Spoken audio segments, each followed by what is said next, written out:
There are between 800,000 and 900,000 Jewish people in Brooklyn. This is the highest concentration of Jewish people in the United States.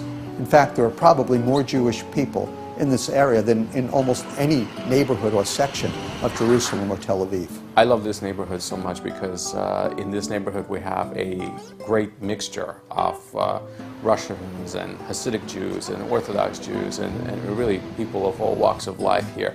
And it's very lively. So as we are doing outreach right here in the streets, people are walking by. We're being that light in this corner of the world. I'll be able to have a place to hold events that I otherwise wouldn't be able to hold. Just by having it, it gives me some credibility in the area that it's an establishment, and I have a place to go and bring people. Ministries in the heart of Brooklyn.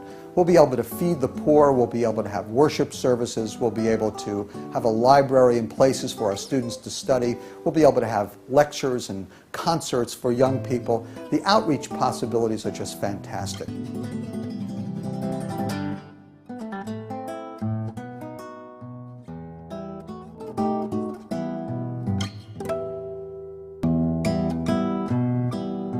This is going to be the new gospel cafe that you would like to have. Fantastic. You know, in Tel Aviv, it's been wonderful. Because we're across from the central bus station, right. There's a lot of traffic and a lot of young soldiers come in. They drink some coffee and hear about the Lord. My hope and my prayer is that some of the Orthodox young people will come in, hear about the Lord, eat some kosher cookies, drink some coffee, meet with our staff. So we're looking forward to great things here too. What if your 12-year-old came home and said an adult had persuaded him to change his religion? Wouldn't you be furious?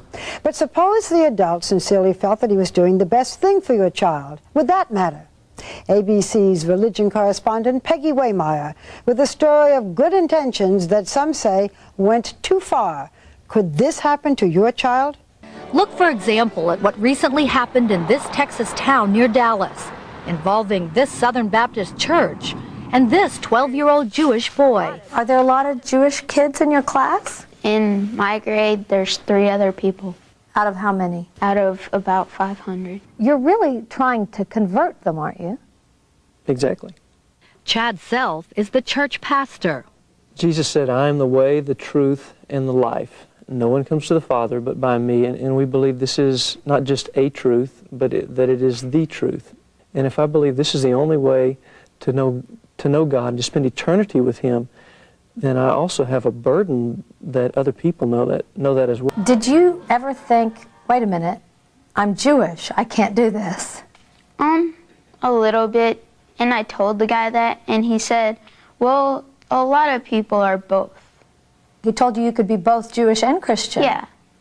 So you don't see any conflict there between being a Jew and accepting Jesus as your Savior? No, not at all. When the Apostle Paul went into a new town to plant a new church, he started in the synagogue. It wasn't till the next night that Zach's mom found out what had happened. He was standing in the middle of his room crying.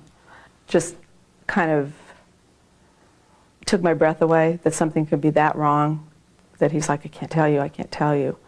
You'll be so disappointed. You were studying for your bar mitzvah. Yeah. You decided to put it off? Yeah, I didn't feel very Jewish. Do you have any problem with taking a Jewish kid and converting him to Christianity without their parents there? We didn't go to his school to share the gospel with him. He had come to our church, and our church has a mission that we don't try to hide. For us, this is a loving thing to do, expressing God's love to other people. Why do you want Jews to believe in Jesus? He is their Messiah. Is He the only way they can get to heaven? If He weren't the only way, what kind of a cruel God would have sent His only Son to die on the cross? So you're really telling Jews, if you want to spend eternity with God, you have to believe in Jesus as your Messiah. Yes. They don't like that. No.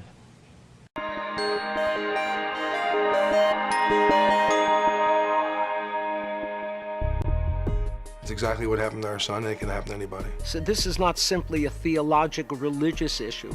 This is also a social, psychological issue as well. I just pray that I can save one other mother. The kind of pain that we're dealing with. It's a form of attempted spiritual genocide. That's the only way to put it. These people are being lost to Judaism as sure as they are dying off. And we take this extremely seriously. It's something that we will not let go. This is very much a battle for Jewish life and Jewish soul. If someone who was more religious was going to approach you and invite you to their home for Shabbat or give you a Jewish book or something like that, how would you react to that? I would go with that. I'd like that.